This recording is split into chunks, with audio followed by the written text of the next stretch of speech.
भारतीय संविधान का निर्माता विश्व रत्न डॉक्टर भीमराव अंबेडकर साहब की 134वीं 27 नवंबर 2023 को यानी कि तकरीबन दो शिक्षित बनो, संगठित रहो, संघर्ष करो। तो आप लोग संघर्ष करते हैं, कोई कार्य संघर्ष तो करते हैं। हमारे चैनल में आपका भी हिनवा ग्राम में आपका भी हार्दिक स्वागत है कि आज जैसे बाबा साहब का जयंती पूरे देश में मनाया जा रहा है, तो मैं चाहूँगा कि बाबा साहब पर आप थोड़ा सा उनके पर प्रकाश डालें। आज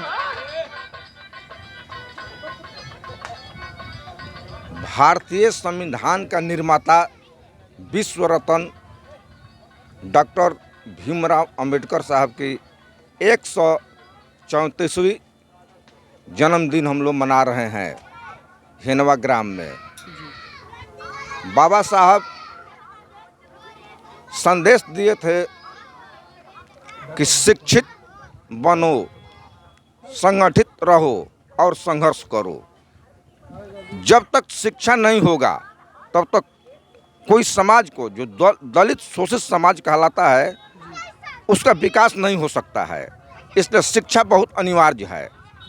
आपका नाम क्या पड़ेगा? मेरा नाम है रामाशीष राम। आपका चाचा नाम क्या पड़ेगा? रामजस राम। रामजस राम। तो आज पूरा यहाँ धूमधाम से कार्यक्रम भी हुआ? हाँ, हुआ है। अभी कोई आने वाला है क्या? पूरा टेंट उंट लगा हुआ है? हाँ, बहुत सा आदमी आया है, सब लोग गाया। देखिए ये हिनवा गांव है, काफ़ी लोग यहाँ जुटे हुए हैं, काफ़ी लोग नीचे भी बैठे हुए हैं।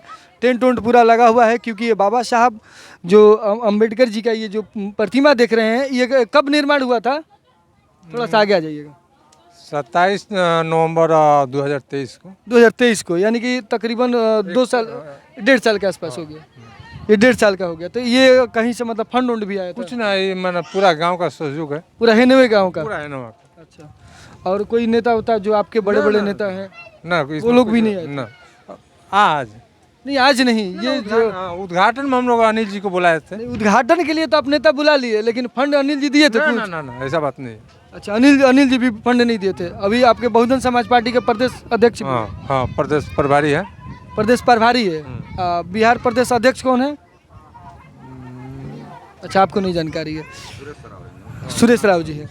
खैर देखिए, ये कितना बेहतरीन ये देख रहे हैं कि ये स्थापना किया गया है। कहीं ना कहीं बड़ी खूबसूरत तरीके से गांव वाले मिलके बनाए हैं ये बाबा साहब का, क्योंकि आने वाला जो पीढ़ी है वो जागरूक हो सके, समझ सके कि ये मूर्ति किनका लगा है। ये मूर्ति उनका लगा है जिन्होंने संविधान लिखने का कार्य किया, जिन्होंने समाज को संगठित होने का कार्य किया। उन्होंने बोला कि आप संगठित रहो, संघर्ष करो, शिक्षित रहो। ये जिन्होंने 3 मंत्र दिया है, ये 3 मूल मंत्र उन्होंने दिया है इस समाज को। लेकिन कहीं ना कहीं ये समाज की एक युवा पीढ़ी है। मैं युवा पीढ़ी को बुलाना चाहूँगा, इधर आइए। क्या नाम पड़ेगा आप? कृष्णा जी। अच्छा, बाबा साहब के बारे में आपकी क्या राय है? हमारा राय तो ये है कि बाबा साहब 3 मंत्र दिए हैं। शिक्षित बनो, संगठित रहो, संगठित रहो, संघर्ष करो। तो आप लोग संघर्ष करते हैं, कोई कार्य? संघर्ष तो करते हैं। संगठित है जी। शिक्षित कितना पढ़े हैं आप? शिक्षित तो BA पार्ट 3 में पढ़ते हैं। BA पार्ट आप 3 में पढ़ रहे हैं, अभी पढ़ रहे हैं। चलिए, ये बाबा साहब के अनुयायी लग रहे हैं कि कम से कम पढ़ रहे हैं। आगे पढ़ के क्या करना है आपको? आगे पढ़ के कुछ अफसर बनेंगे कोई। चलिए, बहुत बढ़िया। देखिए, आज इस जयंती का मकसद भी यही है कि कम से कम युवाओं में एक ऐसा शक्ति प्रदान हो, बाबा साहब के देखकर बाबा साहब के नक्शे कदम चले। वो उस ज़माने के बैरिस्टर साहब कहे जाते थे, मतलब लॉयर थे। उसी तरह की इस ज़माने में तो लॉयर बच्चे कम, ज़्यादा IPS UPSC, क्योंकि ये लुभा रहा है, क्योंकि पावर दिख रहा है। उस टाइम वकील में ही पावर होता था, वकीलों का ही ज़्यादा, मतलब बाबा भी बताते थे कि बैरिस्टर साहब बोला जाता था। तो कहीं ना कहीं बाबा साहब के नक्शे कदम चल रहे हैं। आज हिनवा गांव में, जहां पर बाबा साहब का ये मंदिर देख सकते हैं, काफ़ी सुंदर भव्य बना हुआ है। और आज बाबा साहब की जयंती पर पूरी तरह से यहाँ पर धूमधाम से मनाया जा रहा था। और पूरे ये देखिए किस तरह से रैली, जो यहाँ के युवाएं हैं, वो बेहतरीन रैली के तरीके से, देखिए ये बाबा साहब का पूरा फ़ोटो लेकर ये कठार रोड में जाते हुए, और काफ़ी युवाओं में जोश था आज बाबा साहब का ये जयंती मनाते हुए। कठार खुर्द तक ये हिनवा गांव से कठार खुर्द तक ये रैली चला। काफ़ी संख्या में लोग थे। अभी थोड़ा सा रैली समापन की तरफ थी इसलिए थोड़ा कम भीड़ दिखाई दे रहा था, नहीं तो बहुत सारे युवा युवतियों ने। और देखिए ये हमारे जो गर्जीवन स्वरूपी जनता है ये बाबा साहब के फूल अर्पण करते हुए, उनके चरणों में नमन करते हुए बाबा साहब का। और साथ में ये जितने इस गांव के ये अनिल जी हैं पूरे अपने बाबा साहब को ये पुष्प अर्पित करते हुए, उनके चरणों में नमन करते हुए आज पूरे 134वीं जयंती पूरे धूमधाम से पूरे भारतवर्ष में मनाया जा रहा है। और ये आप जो अभी देख रहे हैं हिनवा में ये मौजूद बाबा साहब की मूर्ति, और लग रहा है कि बक्सर जिला में ये पहली मंदिर बनी थी, पहली बाबा साहब का ये प्रतिमा स्थापित किया गया था।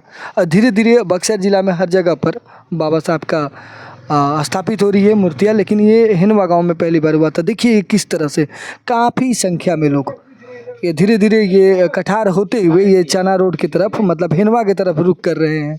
तो काफ़ी संख्या में लोग यहाँ पर जुड़े हुए हैं। ये पूरे लाह लश्कर के साथ कह सकते हैं कि डीजे वीजे पूरे बांध कर और यहाँ पर बाबा साहब को फूल अर्पित करते हुए जहाँ जहाँ रुक कर काफ़ी संख्या में लोग बाबा को चरणों में नमन करते हुए पुष्प अर्पित करते हुए ये सुरेश कुमार इंजीनियर जी हैं जो कि ब्रह्मपुर विधानसभा से दावा भी ठोक रहे हैं जनसुराज की तरफ से, तो प्रत्याशी के तौर पे भी है और समाज सेवी भी है। साथ में और भी व्यक्ति देखिए ये पैक्स अध्यक्ष कठार पंचायत के नीरज सिंह जी जो बाबा साहब को ये पुष्प अर्पित करते हुए उनके चरणों में नमन करते हुए, ये साधु सर काफ़ी फेमस टीचर है और समाज सेवी भी है। ये लौकुश जी आपको दिखाई दे रहे हैं, ये सरपंच प्रतिनिधि हैं कठार पंचायत के, काफ़ी युवा है और बाबा साहब के चरणों में यहाँ पर पुष्प अर्पित करते हुए साधु सर जो कि काफ़ी सक्रिय रहते हैं समाज सेवी के रूप में। और ये सतीश मौर्य जी जो कि भीम आर्मी के प्रखंड अध्यक्ष भी हैं और सह कठार के भावी मुखिया उम्मीदवार भी हैं। काफ़ी युवा साथियों ने अरविंद साके जी पूर्व सिंगर और वर्तमान में बहुत ही उभरते हुए बिजनेसमैन हैं, तो बाबा साहब के चरणों में यहाँ पर पुष्प अर्पित करते हुए काफ़ी संख्या में लोग यहाँ पर इकट्ठा हुए हैं। ये आप हाईवे पर NH 922 के समीप ये कठार खुर्द का नज़ारा है। आप देख सकते हैं कठार खुर्द होते हुए बड़ा कठार होते हुए हिनवा तक ये जो कार्य चला, ये रैलियाँ चली। और बहुत खुशी हो रही है कि कम से कम हिनवा गांव में लोग जागरूक है। चलिए जय हिंद, जय भीम।